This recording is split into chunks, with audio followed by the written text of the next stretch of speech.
There is chaos going on in the Senate and government around this infrastructure bill. Earlier this week, we read some of the infrastructure bill. It was nuts.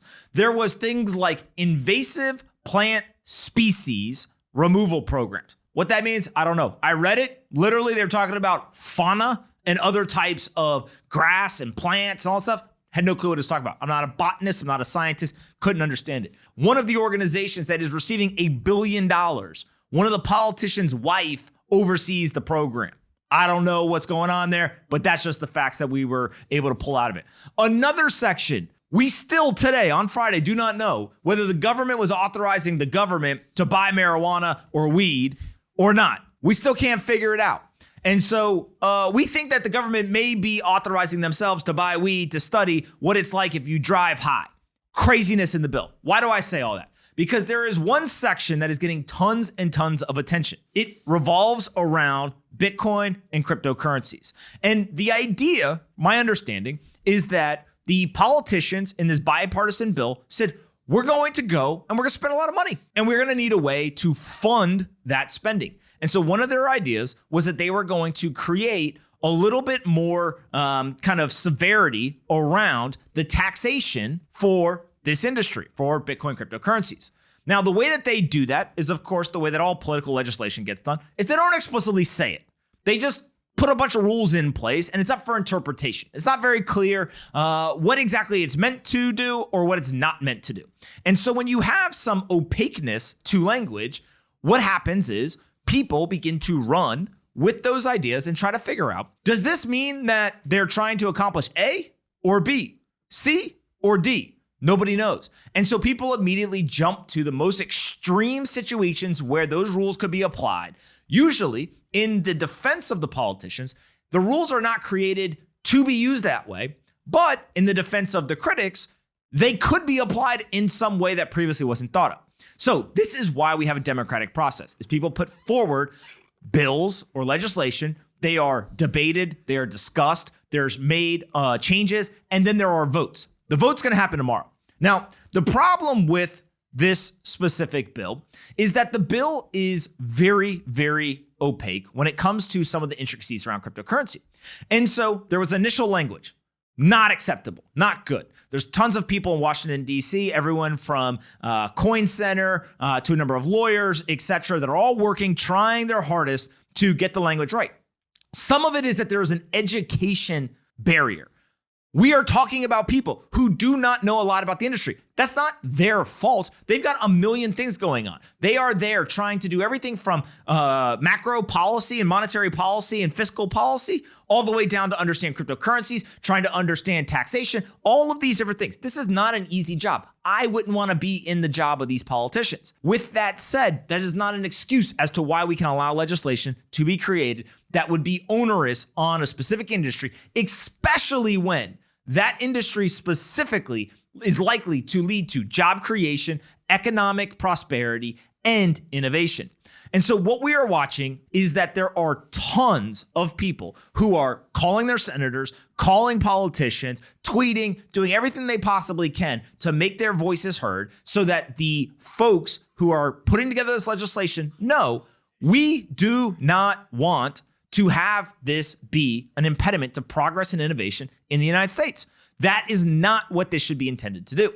And so the only ask that I have of you is that you can call your senator, call the senators and tell them, hey, I am in your district. I vote for you or your opponents. I care about this issue. I think that we should not have this be onerous. And there is an amendment to the existing language that Senator Lummis and two other senators have put together that I think that if you call, you should say, hey, that's the amendment we should go with. The one that actually isn't as onerous. Let's go with that one. Senator Lummis and others have been incredible proponents of Bitcoin and the entire industry. They understand the importance of innovation. They understand the importance of doing this here in America, making sure that the value is created in our country and is captured in our country. That is what you can do today, is you can call your senator and you can go ahead and have your voice heard. Now, if your senator doesn't answer, leave a message. If your senator doesn't call you back, which they won't, you tweet at them. Do whatever you want. Make sure that your voice is heard. It's important. Now, we have a quote from Pat Toomey, And Pat Toomey says, if we were not to adopt this amendment, then we could be doing a lot of damage. We could have a very chilling effect on the development of this technology, and that's what I am most concerned about. Correct. We should not harm the development of the technology or the industry. America was built on innovation. America was built by being a competitor in the free market. We cannot have a situation where one of the most important industries today, there was from 0 to $2 trillion market cap created in this industry in a 10, 12-year period. Incredible growth in this industry. We cannot have that happen elsewhere. We have to be not only a player on the global stage, but we have to be a leader if we want to continue to have economic prosperity in this country. And so Pat Toomey there has got it. We then saw Jack Dorsey come out and tweet and say, we support Senator Toomey and Ron Wyden's effort to amend the provision. The infrastructure bill's current tax reporting language would put unworkable requirements on Bitcoin node runners, developers, and miners. Not good, right? That is not what we think people want to happen here. What we believe is that the politicians are simply trying to make sure that people follow the rules, that they report the taxes, and that they help to spend or fund the spending that's happening here. Now, we can disagree with all of that. At this point right now, the most important thing is make sure you go call your senator and you make your voice heard.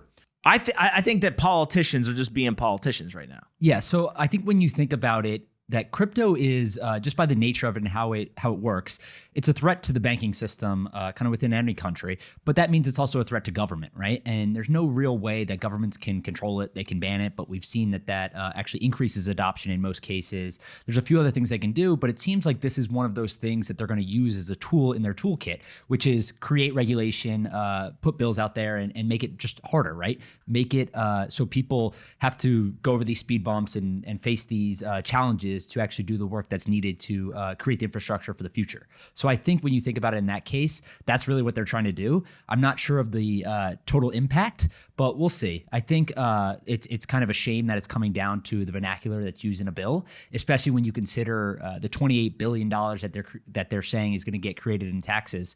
We went through the infrastructure bill the other day. They'll blow through that in like 1 to 2 projects, it seems, right? So it doesn't seem like it's really well thought out. It seems more like it's a speed bump and really just a challenge put in front of kind of the developers and everyone and the miners by politicians. The other thing that's happening right now that's pretty crazy is that there's an entire industry of technologists, innovators, entrepreneurs, business executives, etc. They're getting a crash course in how Washington, D.C. works, right? This is insanity. There is literally a bill that is put forward, and within hours, people just start throwing amendments in, and then there's a vote that occurs, and that vote ultimately determines what becomes law, what doesn't, and could have massive ramifications over time. Now, they got a lot of stuff to do. So I'm not saying that they have time to take a year for every single thing, but I am saying that out of a 2,700 plus page document that not a single one of them read, because it's not possible they could have read the whole thing, we are literally arguing over a couple of words on a piece of paper in Washington, D.C. that is being determined by people who don't even work in the industry, who do not actually do this on a daily basis. And so I understand there needs to be checks and balances. I understand there needs to be scrutiny. There needs to be critiques. We can't just allow industries to run wild and do whatever they want. I get it. But there's got to be some sort of collaboration here. There's got to be an understanding. There's got to be a closing of the education gap, or else we're going to end up in a really, really bad spot. Right, John? Well, they've already done 24 amendments. They have a dozen more to go. Look, you have to make adjustments as you see fit. And I understand that with such a large bill, it's 2,700 pages. It's just clear that you're going to have to make amendments. What I think is interesting, I'm curious how much this will actually block the innovation in the space. So you see guys like Jack Dorsey comment on the unworkable requirements it puts on node runners, developers, and miners. It's going to be interesting to see like what those actually are and how many people are basically step away from crypto because of these requirements and these tax implementations. But we'll see that in the near future, I think. The U.S. has always prided itself on, welcoming entrepreneurs and welcoming people that are going to create value for the economy and for themselves and other people. And I think this is one of those things that they're just putting up speed bumps that incentivize people to go elsewhere, right? So when you think of miners and all these other people that you want to come to the United States and create value and do work and stuff like that, you're putting speed bumps in front of them that incentivizes them to go somewhere else and do this with lower taxes or lower kind of friction. Of course, look at FTX. FTX is probably the best example. There is an American citizen who worked in America at an American financial institution, and they decided they were going to create a new business. And they ultimately moved to Asia. They've created Alameda Research. Then they created FTX, right? Then they've created other technologies, etc. They've got jobs that they've created where they've either brought people from the United States or they've hired people outside the United States. All that value creation, all that stuff, that's happening offshore. That is not happening in the United States. Yeah, what's going to end up being hundreds of billions probably of value. That would be one of the most valuable technology companies in the private market today in the United States. That's got to be the scariest thing. $18 billion valuation just on FTX, not including everything else. Yeah. People take away jobs that should be here, right? Move them elsewhere strictly because of the regulations that our own politicians are putting into place. I mean, absolutely nuts. Hey guys, thanks so much for watching that clip of the Best Business Show. Make sure you like and subscribe to the channel, turn on notifications so you know when we go live every weekday, and then head to SoFi.com/pomp so that you can get an account and we can get after it.